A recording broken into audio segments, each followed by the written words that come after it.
자, 40페이지 10번을 잠깐만 보도록 할게요. 페이지 40페이지에 10번.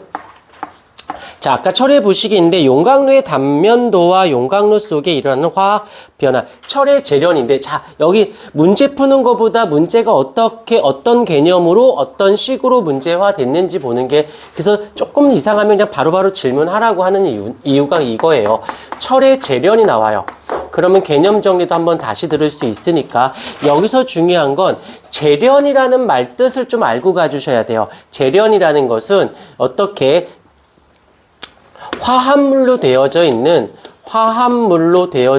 아이를 재련이라는 과정을 통해서 순수한 상태로 만들어주는 것을 우리는 재련이라고 하고, 여기서 이 철이 화합물로 존재해. 어떻게 존재하냐면 이렇게 산화철의 형태로 Fe2O3 형태로 존재하게 되는 것이고, 순수한 상태니까 F인데 여기에 철이 두 개 있으니까 얘로 만들어주는 것을 얘기합니다. 이것을 우린 철의 재련이라고 해서 얘를 이렇게 만들어주는 거니까 딱 보자마자 얘는 산소를 가지고 있었는데 얘는 산소가 없으니까 얘는 산소를 잃어버린 거지. 그러니까 얘는 무슨 반응을 하였다?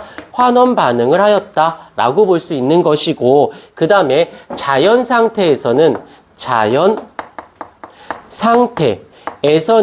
이 산화철만 얘가 이렇게만 있는 게 아니라 플러스 여기에 불순물도 들어있어요. 불순물도.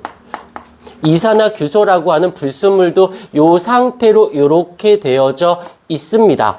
그러면 나한테 필요한 건 재련이기 때문에 나는 여기서 어떻게 순수한 철만 잡아 빼고 싶은 거야. 그러면 첫 번째 이 아이를 산소를 어떻게 해줘야 돼? 산소를 제거해 주셔야 되고요. 또 하나는 이 불순물 또한 얘도 이 불순물도 제거를 해 주셔야 되겠죠. 그래서 거기서 보게 되면 첫 번째 용광로에 코크스, 철광석, 석회수라는 말 보이십니까? 그림에서 보게 되면 철광석, 얘의 이름을 철광석이라고 하고, 또 하나는 코크스라고 하는 애가 있고, 또 하나는 석회석이. 이건 알면 되게 편한 게 응용 자체가 없어. 그대로기 때문에 이 세 아이가 있는 이유는 얘가 이거니까 당연한 거고, 그 다음에 이 코크스가 요 라인으로 가서 요거 산소를 제거하는데 코크스가 가서 산소를 잡아 빼는 역할을 하는 것이고, 이 석회석은 불순물을 제거하는 데 쓰인다라고 보시면 돼요. 그래서 제거해서 빠져나온 걸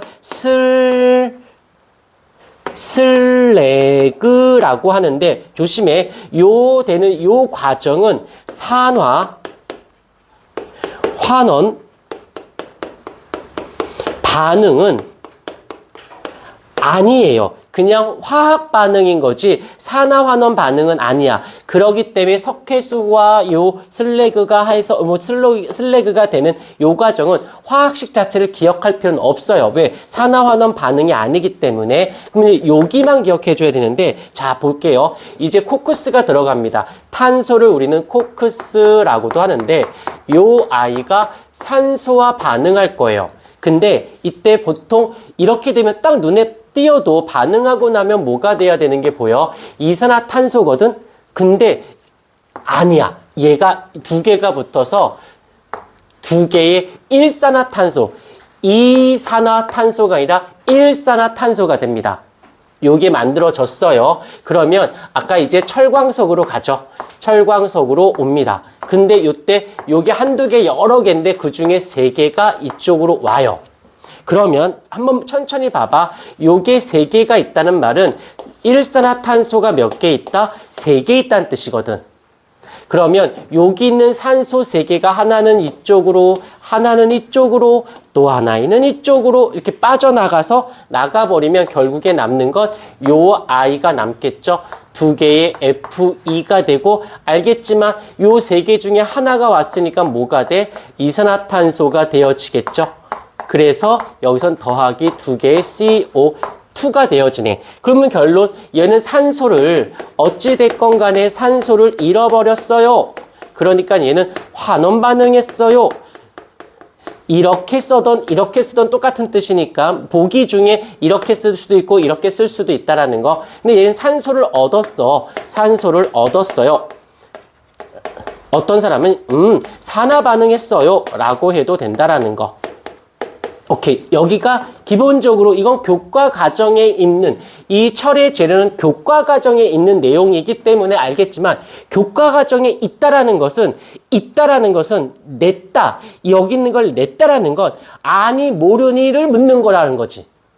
교과 과정에 없는데 얘가 나왔어요 라면 이거는 내가 교과 지식을 통해서 해석해야겠구나라고 생각하는 거고, 일단 지식은 외우는 연습. 항상 너희가 고등학교 가기 전까지 머릿속에 완벽하게 기억할 건 뭐가 있냐면 수학하고 과학은 공부 방법이 똑같아요. 외울 건 외워놔야 돼요. 그래야 외울 때만 귀찮지 나중에 편해져. 그리고 나머지 것만 해석하면 되니까. 근데 외울 것도 해석하려고 하니까 양이 되게 많은 것처럼 느껴지는 거야. 잊지 않도록 하셔요. 자, 문제를 이제 접근해 보십시다. 첫 번째, 전자는 산화철에서 일산화탄소로. 그렇지. 전자는 산화철에서 이게 전자? 왜 갑자기 밑도 끝도 없이 전자라는 말이 나왔을까?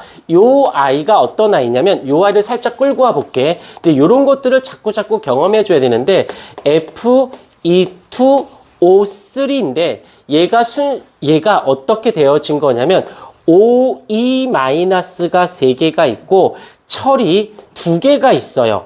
3 플러스로. 왜? 잘 봐. 3 플러스인 애가 2개 있으니까 총 전자를 몇 개 잃어버린 거야? 6개 잃은 거지. 그럼 얘는 E-라는 애가 3개 있으니까 전자를 몇 개를 얻은 거야? 6개를 얻은 거죠. 항상 얘기하지만 산화환원 반응의 동시성에서 전자를 잃어버린 개수와 전자를 얻은 개수는 반드시 어때야만 한다? 같아야만 하거든. 그런데 이렇게 생긴 양이온이 중성이 됐잖아. 그러려면 전자를 얻어야 얘가 되는 거 아닐까? 그러면 전자는 어떻게 해? 전자는 얻어야지만 요 아이가 순수한 철이 되려면 전자를 얻어야겠죠. 오케이. 잊지 않도록 하십시다. 전자는 산화철에서 일산화탄소로 이동한다는 것은 아니죠. 일산화탄소에서 산화철로 이동해야지. 기억은 틀렸고, 코크스는 불완전 연소하여 이제 이런 거야. 이거 왜요?가 아니야. 얘네들은 나왔으니까 그래서 완전 연소라는 말을 먼저 알고 있어야 돼. 완전 연소라는 말의 뜻은 탄소가 산소랑 만나게 되면 CO2가 되어졌을 때를 완전 연소라고 합니다. 그런데 그렇지 못하고 일산화탄소가 돼 이런 걸 완전히 연소되지는 못했어요 라고 해서 불완전 연소라는 말을 쓴다라는 거예요. 오케이. 그래서 니은번 코크스는 불완전 연소에서 일산화탄소가 된다. 오케이. 맞는 말이 되겠죠. 발생하는 불순물은 산화환원 반응으로 여기 써져 있네. 그 불순물 제거는 산화환원 반응이 아닙니다. 오케이. 이런 건 지식이 이걸 어떻게 알아요가 아니라 이건 알고 있어야 되는 불완전 연소한다라는 거, 전자를 잃는다 얻는다라는 거. 근데 나는 여기서 저는 전자 이거 잘 모르겠는데요. 라고 했을 때 생각해보자.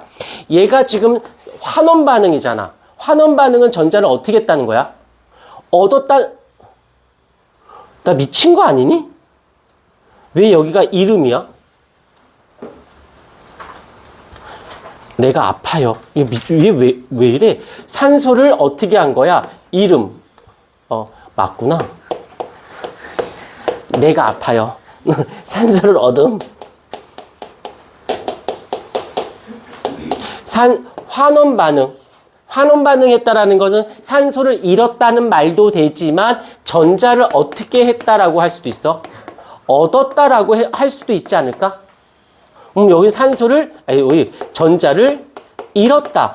나는 전자는 모르겠지만 환원 반응이 산소를 잃어버린 건 확실해. 그러면 전자를 얻음과 산소 잃음은 같은 뜻으로 쓰니까 이거를 이온을 내가 모르더라도 요것만 가지고도 니은번이 아니라 기억번을 이해할 수도 있겠지. 오케이.